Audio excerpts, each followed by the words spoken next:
Kasama natin ang ating bida player of the game, none other than our reigning PBA scoring champion, Terrence Romeo, with a whopping 44.6 rebounds and 6 assists. Terrence, anong pakiramdam na hindi kayo mapapalagay sa delikadong sitwasyon coming into the playoff? Ayun, unang-una, thank you muna kay God sa panalo namin tsaka sa mga shoot ko.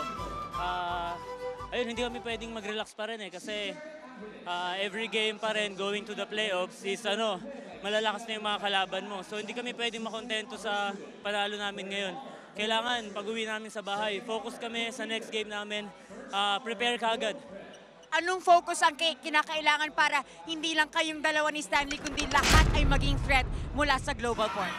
Sa tingin ko, kailangan namin mas mag-stay together, tapos mas mag-usap pa kami every practice kung saan namin pwedeng ma-set up yung mga kasama namin, saan nila pwedeng makuha yung tira nila, tapos confidence lang going to the game. That is right, communication is key. Ito nga ang iyong panahon para batiin ang iyong mga fans at syempre mga mahal mo sa buhay. Ayun, binabati ko yung mama ko, yung papa ko, yung mga kapatid ko, tapos yung mga taga Cebu, mga taga Surigao. Hi, babe. Maraming salamat and congratulations, Terrence Romeo, our best player of the game.